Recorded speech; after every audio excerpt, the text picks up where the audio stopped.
Hey, thanks for stopping by my neck of the woods. I'm the gig geezer in Wood Lane, and when I'm out there driving, I'm out there to make some money. I want to help you maximize your gig hustle.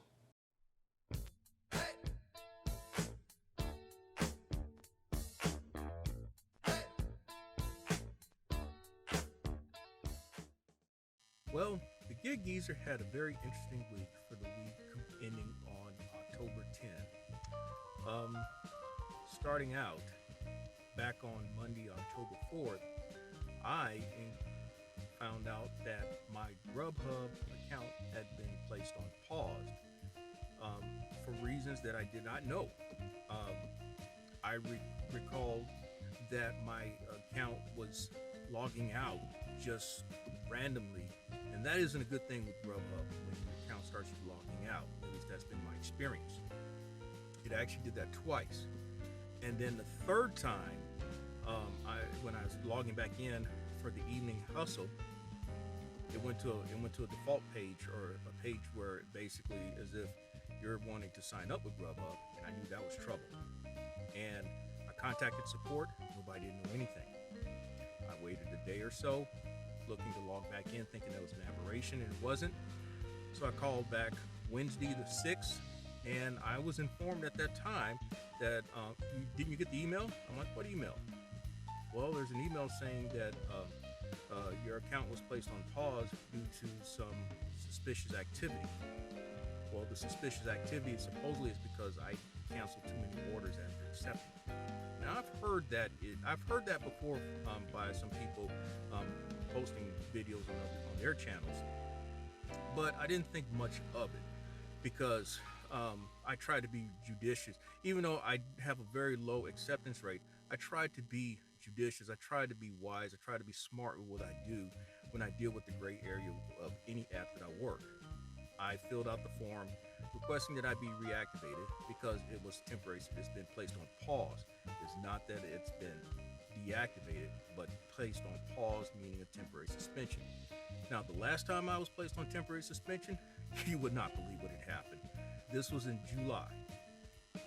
And what had happened was GrubHub sent me an email indicating that my market had been divided up into sub-regions.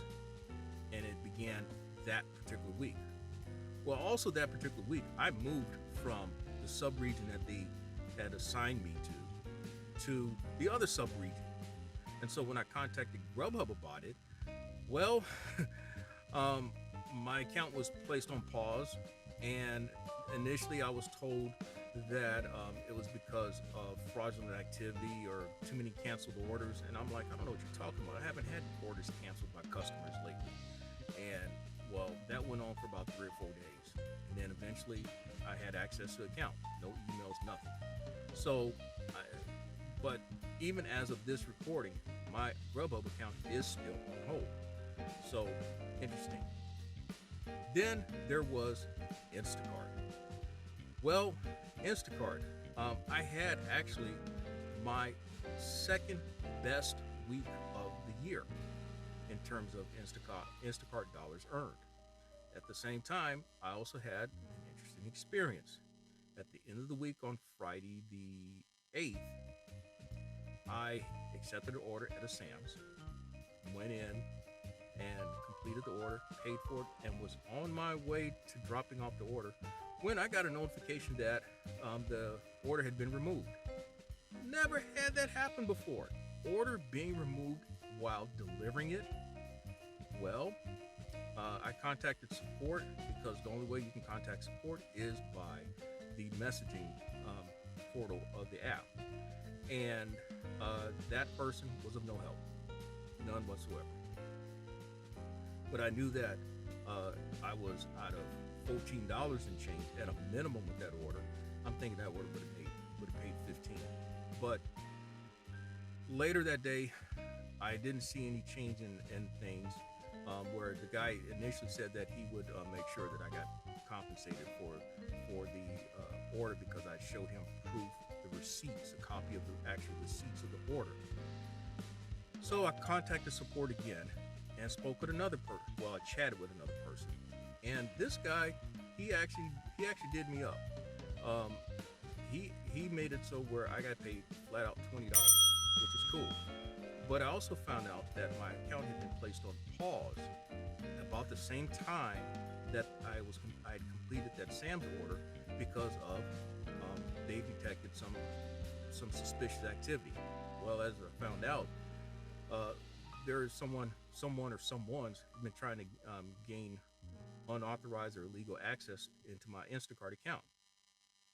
Yeah. With DoorDash, same day that GrubHub account went on pause, I incurred a contract violation because I took too long with delivering an order.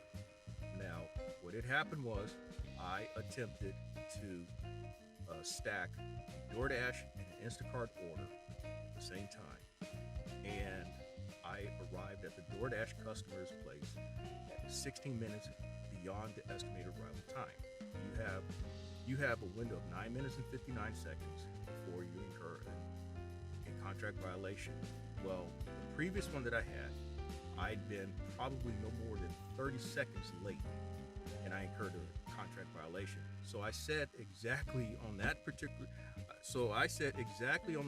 back on the 4th, that if I'm going to do it right, I'm going to bust it wide open. So I was late 16 minutes. But the DoorDash order had paid $8.75. I thought that it was going to be a little more, as they call it, the hidden tip. And the Instacart paid $27.92, as memory serves me correct. Now, I don't make any justification for incurring any contract violation, but I will say what was also most notable on that day was that the DoorDash order was the first order I'd accepted, but that was after declining 50 consecutive orders. 50. I never declined as many as 50 orders at a time. I just got orders that were just not acceptable for me to accept. As simple as that. Then there was BiteSquad. BiteSquad sent me an email. First time ever. They sent me an email in which, according to their records, someone claimed that they did not receive their order. Now, that was a trouble order because that order stemmed back to September 30th. And on that day, I had a run-in with support. And support usually don't have any problems with BiteSquad support. That is probably one of the few positive things I can say about BiteSquad support, even though I don't like the fact that you have to go through them to have orders unassigned. And anyway, and the way you go through that is I do call them, but most times the best way or the most effective way is to message them through a text message. When I got notification for this particular order, it was over in the mall area on the northeast side of Columbia, and I was probably around the corner from the place when support asked me, "Well, are you there?" And that pushed my butt. Now, what did not make it so well was the fact that I was kind of struggling that day because just wasn't getting the right order. But also I'd accepted an order at a restaurant that is known for being slow. And so my response to them was, don't sweat me. Y'all don't want us to sweat you, so don't sweat me. So then out of sarcasm and rebellion, I then messaged them that I have arrived at the restaurant. And by the way, nobody has approached me. And by the way, there's no food available or ready. And I am still waiting on the order. Then I sent another message. Order has been picked up. Then my last message was order delivered.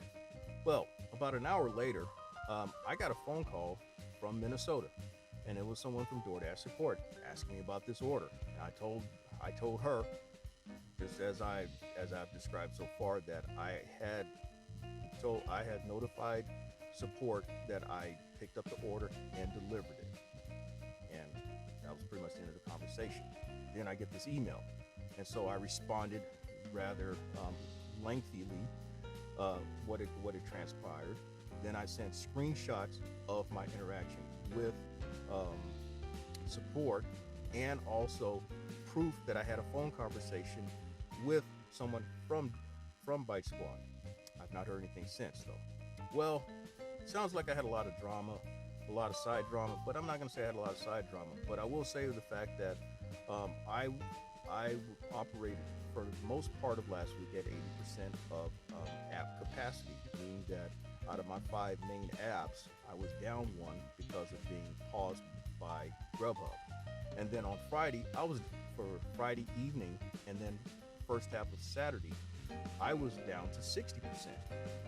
But somehow I managed to make it work. Now, admittedly, for the first half hustle on Saturday, I struggled. In 3.5 hours, I made $76.11.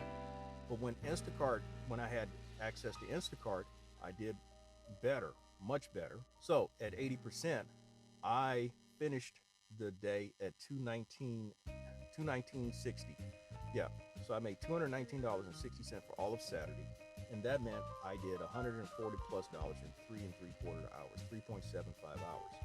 So at a minimum, I need to be at least 80% capacity in order to make the money I need to make or meet my stated goals of at least $200 a day. Now, I've said often that it is necessary to have multiple options, at least in my market. That's because of the hypersaturation that exists and because of the thirst that exists in this market. But that said, the week was fairly solid. I made $1,439 last week, and that was on 6.5 days. I took a half of a hustle off, and for whatever it's worth, I put in 45 hours. You can do the math on that. My best paying order was $69.95. That was an Instacart on October 7th. My lowest paying stacked order was $10.50 on DoorDash on October 6th. And then I had 2 orders that paid $7.75. One was on October 7th and then on October 10th. Now, as far as earnings, DoorDash, according to DoorDash, I made $528.78. That by far is a top 5 week for DoorDash for me. In fact, it is my second best week of the year. In fact, $569.49 is my best paying week through DoorDash, and that was through the week ending on September 26th. And I mentioned very briefly in one video how DoorDash has pretty much been my number 1 earner, at least in the last couple months, and this past week is proof of that. GrubHub, worst week, thanks to them sending me that account pause notification. I made $23.39 with GrubHub for that one day. UberEats, I made $356.50. BiteSquad, I made $197.58. Now with BiteSquad, you don't have that weekly breakdown of money earned. What they do is they provide only a stat of money that is made for each pay period, which is bi-monthly. So you have to go back in and do your math to figure out what you made that week. And then Instacart, what I mentioned was it was a top 5 week. It was actually my 3rd best week of the year. No, it's the 2nd best. I made $335 and change officially. So altogether, I made $1439. $1439 is not a top 5 week. It may be in a top 10 this year, but it's not. But it is a solid week considering how things went. Well, that's all the information I wanted to share. It's kind of like the Geezer's Week in Review. And until next time, I'm with Lane, and may your hustle continue. Thank you for checking out this segment of the Gig Geezer. If you like the content that's been provided, hey, hit that subscribe button and also give it a thumbs up. And if you have any questions or useful information that you'd like to pass on to the Gig Geezer, I can be reached at giggeezer3.5 at gmail.com.